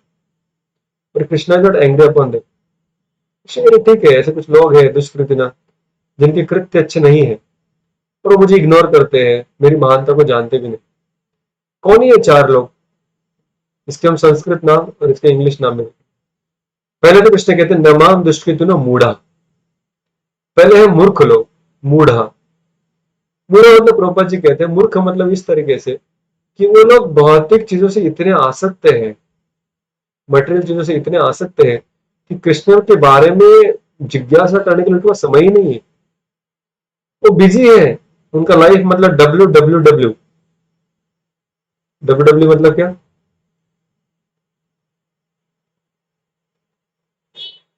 वो सिर्फ वेल्थ वेल्थ और वेल्थ के पीछे भाग रहे हैं। सुबह उठते हैं, पैसा कमाते हैं, फिर उसका संरक्षण करते हैं, फिर उसको खर्चा करते हैं, फिर कमाते हैं, फिर उसका संरक्षण करते हैं, फिर उसको खर्चा करते हैं। इसमें उनका जीवन जा रहा है। या फिर वेल्थ, वाइन एंड वुमन, इसमें उनका जीवन जा रहा है। तो भौतिकता में इतने आसक्त है कि उनको आगे का कुछ दिखाई नहीं दे रहा। तो ऐसे जो लोग हैं उनको प्रभुपाद जी कहते हैं they are materialist people who are foolish, who don't know what is actual benefit. वो शरीर को सब कुछ मान के इस शरीर के लिए कार्य करते रहते हैं। जैसे मैंने यहाँ पर छोटे एक लड़की की फोटो दिखाई, जिसके हाथ में क्या है? क्या कर रही है वो छोटी लड़की? शॉपिंग जा रही है। उसके हाथ में क्या? क्रेडिट कार्ड से, सब अलग अलग प्रकार के। बोले कोई चिंता नहीं है, मेरे पास इतने सारे क्रेडिट कार्ड में कितनी भी शॉपिंग कर सकती हूँ। तो कुछ लोग होते हैं जिनको सिर्फ खरीदारी करना है, कंज्यूमरिज्म जिसको कहते हैं। वो सिर्फ ग्राहक बने रहते हैं, जो भी चीज नई आएगी मार्केट में उनको चाहिए, उनको खरीदना है बस। तो वो सिर्फ कंज्यूमर है, भोग करना चाहते थे। तो पता है उनका जीवन इतना कष्टदायक होता है, वो पैसा कमाने में और खर्च करने में उनका समय जाता है। गधे की तरह बहुत साल ज्यादा परिश्रम करते हैं, डबल जॉब, ट्रिपल जॉब, 20 घंटा ड्यूटी, 24 घंटा ड्यूटी, और उससे भी धन कमाते हैं, उसको खर्चा करते हैं, बस यही उनका जीवन है। उसके आगे वो निकलता ही नहीं। वो क्या कृष्ण के बारे में जाने? कृष्ण कहते हैं ऐसे लोग मुझ तक नहीं पहुंच पाए, मुझे नहीं स्वीकार करते हो, क्योंकि उनके सिलेबस में नहीं हो। सेकंड प्रकार के लोग हैं, तो पहले थे मूढ़ हिंदी में या संस्कृत में, दूसरे नराधमा। नराधमा मतलब कृष्ण कहते हैं जिनको मैंने अपॉर्चुनिटी दी है, बड़े परिवार में मैंने जन्म दिया है, श्रीमताम सुचिनाम गेहे योगो भ्रष्ट भी जाए थे। फॉलन योगी जो होते हैं उनको बड़े बड़े परिवारों में जन्म देता हूँ, किस लिए? ताकि वो उनका बचा हुआ स्पिरिचुअल लाइफ आगे कंटिन्यू कर पाए, जो छठे अध्याय में हमने चर्चा की। कृष्ण कहते हैं लेकिन ऐसा मौका देने के बाद भी बड़े परिवार में जन्म लेना आवश्यक नहीं। मनुष्य जन्म मिलना वो अपने आप में एक बहुत बड़ा भाग्य का जन्म है। ऐसा मनुष्य जन्म मिलने के बाद भी जो अपना जीवन गलत चीजों में लगाते रहे, उसका फायदा न उठाए। किसी को आपने कुछ दे दिया खाने के लिए, बहुत अच्छी चीज, उसने उसको फेंक दिया, खाया नहीं, तुम क्या कहेंगे? उसको नालायक कहेंगे कि तुम लायक नहीं थे इस चीज की। वैसे कृष्ण का नराधमा, तुम नर करके या मनुष्य लेकर तुम जन्म तो पा लिया, लेकिन अधम कृत्य में लगा, नराधमा। तो ऐसे लोग मतलब uncivilised people who don't have value for spiritual life or moral codes, they just engage in defying the laws of God। तो अपने उस जीवन में उनका जो केंद्र है वो भगवत प्राप्ति नहीं है। तो ये है नराधमा। जिनको पास अपॉर्चुनिटी है, पैसा है, अच्छा परिवार है, लेकिन वो सारा धन, वो सारा पैसा वो गलत चीजों में लुटा रहे हैं। तीसरे है, भगवान जी को कहते हैं माया अपहृत ज्ञान, जिनका ज्ञान माया ने छीन लिया है। मतलब वो ज्ञानी है, उन्होंने बहुत पढ़ाई किया है, बहुत पुस्तक पढ़े है, बहुत साइंस पढ़ा है, लेकिन सारा मटेरियल साइंस ही पढ़ा है, सारा मटेरियल लॉजिक, मटेरियल तर्क, उसमें वो पारंगत है, आध्यात्म का अभी नहीं जानते। तो क्योंकि इतना सारा चीज पढ़ा है, तो आध्यात्मिक विश्वास रखना उनके लिए बड़ा मुश्किल हो जाता है। तो ऐसे लोग मिसगाइड जिनका एजुकेशन है, जो ऐसी पुस्तकें पढ़ते हैं जो नास्तिक लोगों ने लिखी है, तो ऐसे तर्क वितर्क में अटक जाते हैं और भगवान तक पहुंच नहीं पाते। हालांकि पढ़े लिखे लोग हैं, लेकिन भगवान के बारे में जानकारी नहीं। इसको कहते हैं माया या अपहृत ज्ञान। माया के ज्ञान ने भगवत ज्ञान को जिसका हर लिया है, वो है माया या अपहृत ज्ञान या मिसगाइडेड एजुकेशन। और फोर्थ है आसुरी भाव, जिनके अंदर नास्तिकता कूट कूट के भरी हुई है और वो गर्व से कहते हैं कि मैं नास्तिक हूं। Thank God I don't believe in God. Ultimately thank किसको देते हैं? गॉड को देते हैं। तो ऐसे लोग होते हैं जो अपने आप को नास्तिक कहने में उनको बड़ा मजा आता है, बड़ा गर्व लगता है, अरे ये सब भगवान वगैरह हम नहीं मानते, तो वो स्वभाव से नास्तिक है। तो ये चार प्रकार के लोग हैं। पहले है मूढ़ यानी मेटरलिस्ट, उनको सेंस एंजॉयमेंट चाहिए। दूसरे नराधम, जिनको अपॉर्चुनिटी दिया है लेकिन उसका वो सही से फायदा नहीं उठा पा रहे, अनसिविलाइज्ड। तीसरा बहुत पढ़े लिखे हैं, लेकिन उनके ज्ञान में किधर भगवत ज्ञान नहीं है, सारा मटेरियल नॉलेज उन्होंने लिया है और उस पर से इतने गर्विष्ठ हो चुके हैं कि आध्यात्मिकता के बारे में समझ नहीं सकते। और चौथे है जो इगोइस्टिक एथिस्ट है, जो गर्विष्ठ नास्तिक लोग हैं, उनको भगवान से कुछ लेना देना नहीं है, वो भगवान नहीं है ये प्रूव करने में लगे रहते। भगवान कहते हैं चार लोग मेरे पास नहीं आते, they reject me, they don't approach me, but there are four people who approach me, जो मेरे पास आते हैं। वो कौन है? अगला श्लोक 37.16 कृष्ण कहते हैं चतुर्विधा भजन्ते माम जना सुकृतिनो अर्जुन, आर्थ जिज्ञासु अर्थार्थी ज्ञानी च भरतर्षभ। कृष्ण कहते हैं कि चार प्रकार के लोग जो मेरे पास आते हैं। पहले है आर्त। आर्त यानी जो बहुत आतुर है, बहुत परेशान है, बहुत तकलीफ में है, उनको कुछ मदद की आवश्यकता है, डिस्ट्रेस पीपल। दूसरे है अर्थार्थी, जिनको अर्थार्जन की इच्छा है, बड़े लोभी है, भगवान से कुछ फायदा करना चाहते हैं अपना, तो ऐसे लोग। तीसरे है जिज्ञासु, जिनके मन में बहुत सारे प्रश्न हैं, हर चीज को देखते तो प्रश्न पूछते हैं। तो ये प्रश्न पूछने वाले लोग भी आते हैं मंदिर, इसलिए अपने प्रश्नों के उत्तर पाने के लिए। और कृष्ण कहते हैं चौथे प्रकार के लोग हैं, सारी चीजों को ठीक ठीक समझ गए, ऑलरेडी रियलाइज्ड, ज्ञानी काइंड ऑफ पीपल, वो ज्ञानी व्यक्ति भी मेरे पास आते हैं। तो चार प्रकार के लोग मेरे पास आते हैं, चार प्रकार के लोग मेरे पास नहीं आते। अब अगर हम देखें इस दुनिया में कितने लोग डिस्ट्रेस्ड हैं, कितने लोग तकलीफ में, आउट ऑफ 100 100% या 99%, मतलब मोस्ट ऑफ द पीपल, साधारणतः सारे लोग तकलीफ में। कृष्ण कह रहे हैं जो डिस्ट्रेस्ड मेरे पास आते हैं, तो इतने सारे लोग तकलीफ में, क्या वो कृष्ण के पास आ रहे हैं? नहीं आ रहे। वांटिंग बेनिफिट्स, अर्थार्थी, कितने लोग इस दुनिया जिनको धन चाहिए?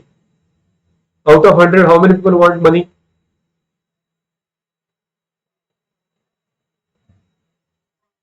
हाँ, सभी को धन चाहिए, ठीक है नहीं, लेकिन कितने लोग कृष्ण के पास आ रहे हैं? वेरी फ्यू, बहुत कम। जिज्ञासु, अरे बचपन से लेकर अभी तक हम प्रश्न पूछते आ रहे हैं, जिज्ञासा सभी सभी के अंदर है, क्यूरियोसिटी सभी के अंदर है, सूरज कैसे होगा, वापस नीचे कैसे गया, लेकिन ये सारे प्रश्न पूछने वाले लोग का कृष्ण के पास आते हैं? नहीं आते। रियलाइज्ड, बहुत ज्ञानी व्यक्ति घूमते रहते हैं यहाँ, जिन्होंने सब समझ लिया है, ये दुनिया बड़ी तकलीफ वाली है, दुनिया बड़ा दुख है, सब लोग तकलीफें देने वाले हैं, ऐसे बहुत सारे लोग हैं।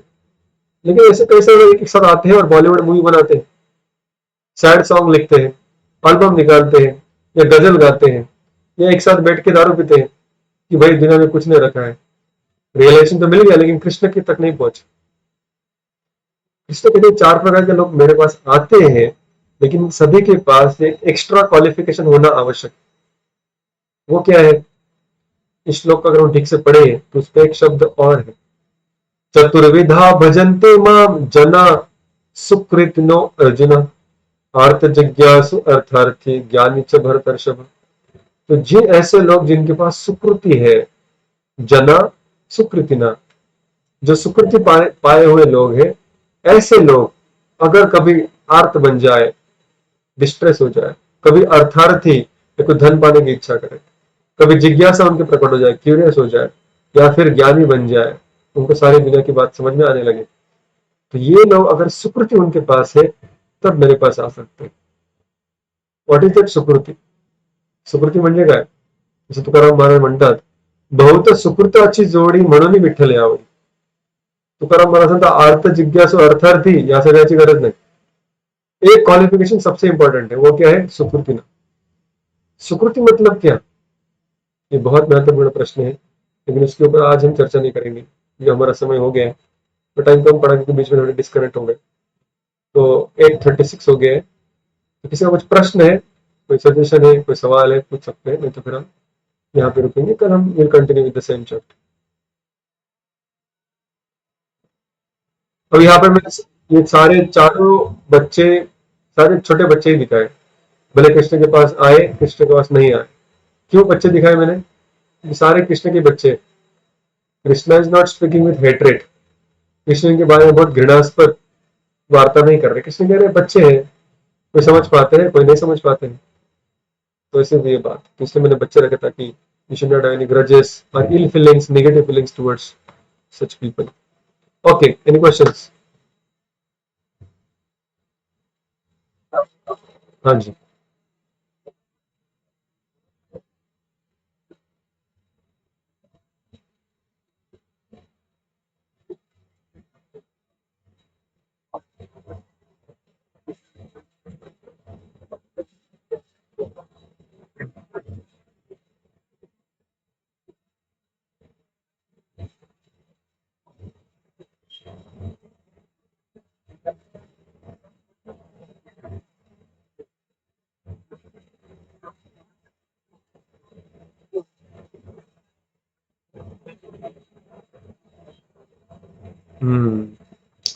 ओके. तो अभी इसके लिए हमें अजामिल की कथा को थोड़ा और डिटेल में जानना होगा.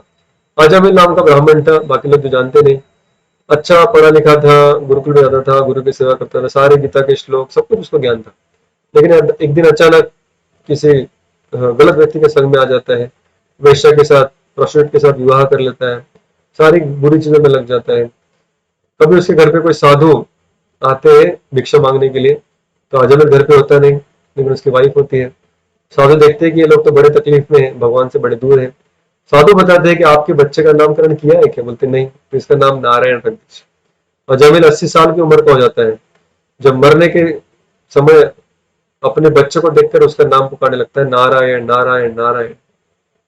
और नारायण नाम सुनकर वहां पर विष्णुदूत आ जाते हैं, और विष्णु यमदूतों को रोकते हैं, कहते हैं कि नहीं, ये यमलोक नहीं जा सकता. तो अजामिल बच गया. लेकिन अजामिल उस समय विष्णुलोक गया नहीं गया. विष्णुदूतों ने आकर सिर्फ यमदूतों को कहा कि आप इसको नहीं लेके जा सकते. लेकिन विष्णुदूतों ने यह भी नहीं कहा कि अभी हम इसको लेके जा रहे हैं. विष्णुदूतों ने कहा कि आप इसको कभी हाथ मत लगाना. और यमदूत भी चले जाते हैं और विष्णुदूत भी चले जाते हैं, और अजामिल अजामिल वहां पर ही पड़ा रहता है. फिर अजामिल सोचता है कि अरे, एक बार मैंने नाम लिया तो यमदूतों से बच गया, इसका मतलब और नाम लूंगा तो विष्णु लोक चला जाऊंगा. तो 60,000 ईयर्स उसके बाद, क्योंकि ये अलग युग की कथा है, उसके बाद हरिद्वार में जाकर अजामिल तपस्या करता है, भगवान का नाम उच्चारण भक्ति करता है कठोर, और उसके बाद फिर विष्णुदूत वही वापस आते हैं और उसको भगवान धाम लेके जाते हैं.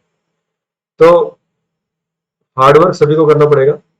कभी कभी भगवान बीच में आकर थोड़ा फ्री सैंपल देंगे, कुछ एडवर्टाइज देंगे, जिससे कि हमें प्रेरणा मिले आगे बढ़ने की. लेकिन हमारा प्रयास हम सभी को करना ही पड़ेगा. कभी कभी कुछ कुछ केसेस में भगवान आकर अपनी कृपा को दर्शाते हैं, just so that it becomes an advertisement for others to endeavour. So that is Krishna's desire, because Krishna is a personality. Krishna कोई गवर्नमेंट नहीं है जो किसी नियमों के अनुसार चलते हैं. कृष्ण अपने आप में एक व्यक्ति है और बड़े इंडिपेंडेंट स्वभाव वाले. उनको ना यशोदा रोक पाए, ना नंद महाराज रोक पाए, ना हम और आप रोक पाएंगे। तो उनकी जब इच्छा होती है तो किसी को लेके जाते हैं, लेकिन साधारण लोगों के लिए भगवान ने कहा कि योग साधना करनी पड़ेगी। भले आप कौन सा भी योग कर ले, लेकिन भक्ति की कभी कभी महत्ता को बढ़ाने के लिए कृष्ण कभी कभी ऐसे ही लीलाएं करते हैं जिसमें कहते कि अरे ये हरिनाम इतना महान है, एक बार भी लोगे तो बच जाओ। एक्चुअली हरिनाम से ही अजमिल बचा, वो एक नाम से ही बचा, भले तुरंत नहीं बचा, लेकिन वो एक नाम ने ही अजमिल को बचा, क्योंकि वहां से उसकी जिंदगी बदल गई। तो इस तरह से इसका उत्तर हम दे सकते हैं। ठीक है प्रभु जी। ओके, और कोई प्रश्न?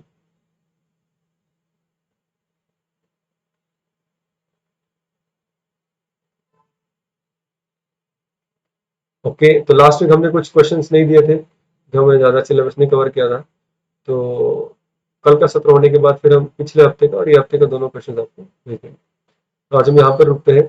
आप सभी का बहुत बहुत धन्यवाद और एक बार हमारे साथ रहने के लिए।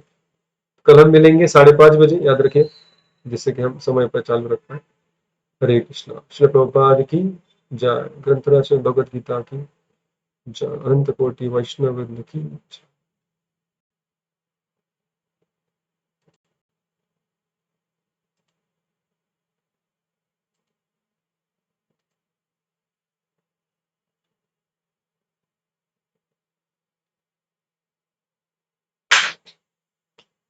जी कृष्ण।